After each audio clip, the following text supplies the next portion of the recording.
Hello' নমস্কাৰ guys, কি খবৰ আপোনালোকৰ? আশা কৰোঁ সকলো ভালে আছে আৰু সকলোকে মোৰ নতুন এটা ব্লগলৈ সকলোকে স্বাগতম। আৰু বৰ্তমান মই আছোঁ এতিয়া ঘৰত আছোঁ, যিহেতু ঘৰ আহিলোঁ মই পৰহি ঘৰ আহি পিনি এতিয়া এই চাৰিওকাষে মোৰ পথাৰত আছোঁ। এতিয়া গোটেইফালে পানী, মই পানীতে পথাৰতে আছোঁ। এইটো আমাৰ হৈছে কঠীয়াতলি পাৰিলে, আৰু কঠীয়া পাৰোঁতে মই নাছিলোঁ, দেউতাই কঠীয়া পাৰিছে। আৰু এতিয়া মই আছোঁ পথাৰ মানে মই পথাৰ ফালে ওলাই আহিলোঁ এতিয়া। আৰু আজি যিহেতু মোৰ ডিউটি নাই, সেইকাৰণে মই নাযাওঁ আজি ঘৰ, তো কাইলৈ যাম মই নুমলীগড়। তেতিয়া মই পথাৰ ফালে ওলাই আহিলোঁ। আৰু হাইখিনিত আছে বাবাই, অলপ দেখাই আছোঁ, অলপ জুম কৰি। এইটো চাওক হাল মাৰি আছে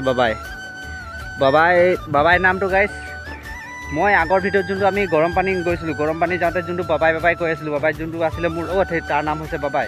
আৰু বাবাই সেইখিনিত হাল মাৰি আছে। বাবাই ফোন কৰি কৈছে কি তই হাল মাৰিবি। এতিয়া মই আজি যিহেতু মোৰ ডিউটি নাই, আজিতো মই নাযাওঁ, কালি যাম। তো আজি ফ্ৰী আছোঁ, তো অলপ হাল চাল মাৰিম পথাৰ ফালে। সেইফালে বাবাই মাতি আছে, সি ভাগৰি গৈছে কৈছে। সেইফালে গাইছ আহি মই পূৰা পথাৰ মাজত পাই গ'লোঁ। সেইফালে থাকি গ'ল আমাৰ কঠীয়াতলি। চাওক কিমান দূৰ আহিলোঁ, সেইটো কঠীয়াতলি, মই তাতহে আছিলোঁ। এতিয়া মই এইফালে আহি পাই গ'লোঁ গাইছ। এইফালে মই আহি পাই গ'লোঁ। এইফালে বাবাই হাল মাৰি আছে, এইটো চাওক বাবাই সেইফালে হাল মাৰি আছে গাইছ। আমাৰ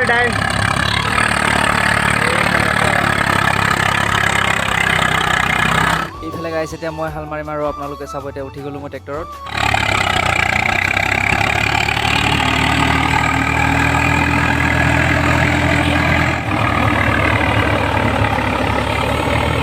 গাইছ এইফালে মানে বাবাই পূৰা আগচকা দাঙি দিছে, পূৰা আলি পাৰ কৰি আছে। এইফালে বাবাই চাওক কি মোচন দি আছে বাবাই, এইফালে হাঁহি আছে, পূৰা হাঁহি মাৰি আছে গাইছ। এইফালে হাল মাৰি থাকোঁতে আৰু এতিয়া দ মাটি পাই গ'ল, মানে মাটিটো বহুত কোমল আছিলে গাইছ। এইফালে ইয়াৰ মালিকৰ তোমাৰ গাড়ী ফচি গ'ল ইয়াৰ মাটিত।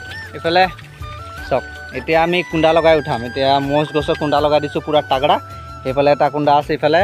এতিয়া এইফালে বাবাই উঠিছে, এতিয়া মানে উঠাব লাগিব। এতিয়া উঠিবনে নাই আপোনালোকে চাই থাকক ভিডিঅ'টো গাইছ। এইফালে চাওক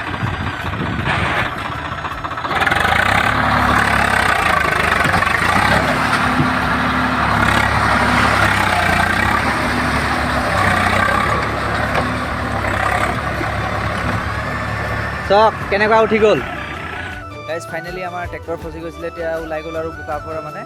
আৰু ইয়াত চকাত ঠেতে নাই, চক না পূৰা মানে বোকা লাগি গৈছে ঠেটত। আৰু এইফালে বাবাই পূৰা চেৰিটো ওলাই আছে, মদ গছৰ কুণ্ডাটো ওলাই আছে আৰু চকাটো লগা। যদি আপোনালোকৰ এনেকুৱা ট্ৰেক্টৰ ফচে বোকাতটো দ মাটিত, তেনেকুৱা উপায়েৰে ওলাব পাৰিব।